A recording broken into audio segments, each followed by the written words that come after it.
Of all the financial titans and philanthropists of the 20th century, none are more complex or mysterious than George Soros. Like Carnegie, J.P. Morgan, and the Rockefellers, he amassed billions through ruthless business decisions, only to turn around and give away most of his fortune to advance his own personal philosophy. He can move world financial markets simply by voicing an opinion, or destabilize a government by buying and selling its currency. He also pledged more aid last year to help people in Russia than the U.S. government did. But now George Soros is worried. He thinks the global economy is coming apart at the seams and that the world needs to be protected from people like George Soros. We may now think that everything is fine, but the fact is that the system is broke and it needs fixing. What you're doing is asking some form of regulation to protect the world against you. Well, I am a player, and I think all players should be regulated. There have to be rules of the game. Take 81,000 to buy. Buy 48,000. Buy him 69,000 YUM. Right now, his Quantum Group hedge fund moves $14 billion of rich investors' money around the world every day, looking for profits and answering to no one. Soros makes huge bets on whole countries and economies. Last year, when he saw cracks in the Asia boom, he began selling the currency in Thailand. Traders in Hong Kong followed suit, triggering a financial crisis that plunged much of Asia into a depression. In the last 2 years, you've been blamed for financial collapse of Thailand, Malaysia, Indonesia, Japan, and Russia. All of the above. All of the above. Yeah. Are you that powerful? No, I think there's a great misunderstanding. The Prime Minister of Malaysia said that the region spent 40 years trying to build up its economy, and along comes a moron like Soros with a lot of money, and it's all over. He called you a criminal. It's easier for him to blame an outside force than to admit that they were mismanaging their economy and their currency. The French finance minister talked about hanging speculators from lampposts. Soros says the Asian currencies would have collapsed even if he hadn't been in the market. They were overvalued. He says people tend to follow his lead because he's been so successful. I think that I've been blamed for everything. I am basically there to make money. I cannot and do not look at the social consequences of what I do. This man is a carnivore of the first order. Jim Grant is the editor of Grant's Interest Rate Observer and one of Wall Street's most respected analysts. He never tires of watching Soros, in part because of the huge bets he's willing to place on his hunches. He has always amazed the people he's worked with at his audacity and his willingness to back up his commitments with enormous sums of money. It causes the blood to drain from ordinary mortals' faces. Like risking $2 billion in Russia. When the Russian market began falling apart in August, Soros was the country's single largest investor. He called the U.S. Treasury and asked Uncle Sam for $7 billion to prop up the ruble. When U.S. officials failed to intervene, Soros wrote a letter to the Financial Times of London saying he thought the Russian currency should be devalued by as much as 25%. A few words from Soros were enough to cause panic selling that fueled the crash. What's it like to have a statement that you make have such serious, grievous consequences? I mean, you can, it looks to me like in a number of situations you can take a position against a currency or make a statement, and the whole country falls apart. Well, it's a tremendous sense of responsibility, actually. And it's also a humbling experience because I am actually trying to do the right thing, and sometimes what I do has an unintended negative consequence, as it did in Russia. For both the Russian middle class and for Soros, who lost his $2 billion. Whatever his motivations, no one can accuse him of greed.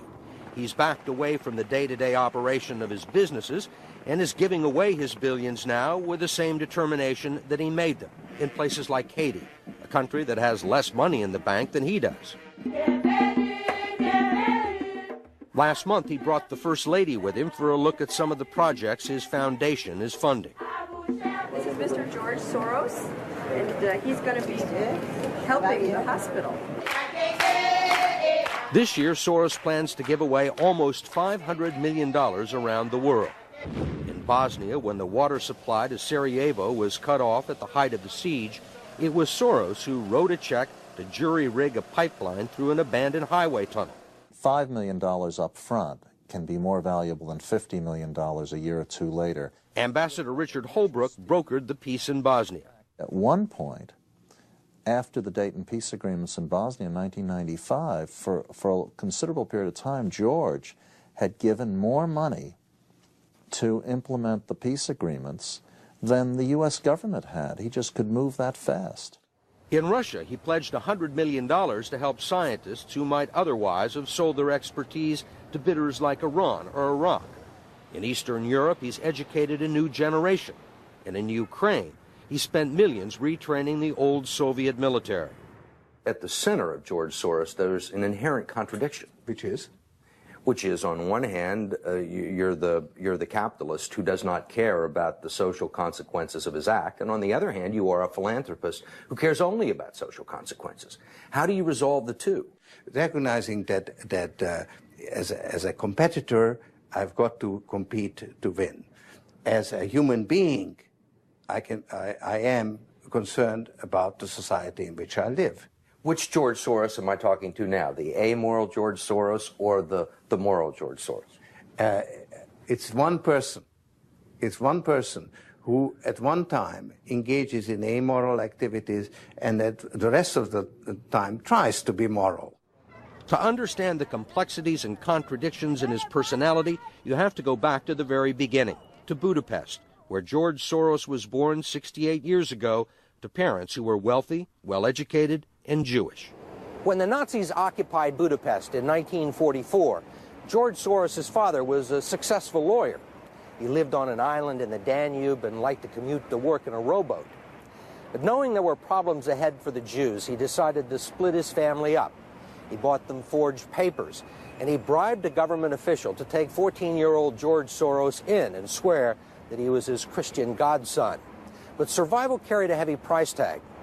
While hundreds of thousands of Hungarian Jews were being shipped off to the death camps, George Soros accompanied his phony godfather on his appointed rounds, confiscating property from the Jews. These are pictures from 1944 of what happened to George Soros's friends and neighbors. You're a Hungarian Jew who escaped the Holocaust by posing as a Christian. Right. And you watched lots of people get shipped off to the death camps. Right. I was 14 years old. And I would say that that's when my character was made. In what way? That one should think ahead, one should understand and anticipate events, and one is threatened. It was a tremendous threat of evil. I mean, it was a very personal experience of evil. My understanding is that you went out with this protector of yours who swore that you were his adopted godson. Yes, yes. Went out, in fact, and helped in the confiscation of property from the Jews. That's right. Yes. I mean, that sounds like an experience that would send lots of people to the psychiatric couch for many, many years. Was it difficult? Not at all. Not at all. Maybe as a child you don't see the connection, but it created no problem at all. No feeling of guilt. No. For example, that I'm Jewish, and here I am watching these people go. I could just as easily be there. I should be there. None of that. Well, of course, I could be on the other side, or I could be the one from whom the thing is being taken away. But there was no sense that I shouldn't be there, because that was, well, actually, funny way, it's just like in markets, that if I weren't there, of course I wasn't doing it, but somebody else would be taking it away anyhow. In other words, whether I was there or not, I was only a spectator, the property was being taken away. So I had no role in taking away that property. So I had no sense of guilt. Are you religious? No. Do you believe in God? No. Soros told us he believes God was created by man, not the other way around, which may be why he thinks he can smooth out the world's imperfections. When we went with him to Ukraine, he was treated like a visiting head of state and was received by the president. Then he was received by the prime minister and finally the central bank. 20% in cash. They even allowed him to look at the books and asked him for advice. Lots of people want George Soros's advice. Most recently, South African President Nelson Mandela. Actually, President Mandela asked me, how could South Africa protect itself against speculators like you? And I told him, I wrote him a memo, trying to give him the best advice I could, how to reduce the exposure of South Africa to speculative attack. That's the old stop me before I kill again approach, right? Well, you're telling this is what you can do to stop me. Whether I or somebody else does whatever is happening in the markets, it really doesn't make any difference to the outcome. I don't feel guilty because I'm engaged in an amoral activity which is not meant to have anything to do with guilt. Part of the reason he is so rich is that the Soros hedge funds operate offshore in the Netherlands Antilles to avoid scrutiny by the Securities and Exchange Commission. So even while Soros tells Congress and the Treasury that hedge funds must be regulated to stop the global crisis, he's avoiding the rules. Why is it that Americans can't invest in the quantum fund? It's an offshore fund. Why is that?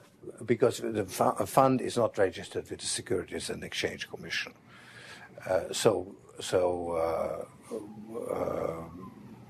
We are not licensed to do business in the United States. That's right. Because? Because we are not registered with the Securities and Exchange Commission.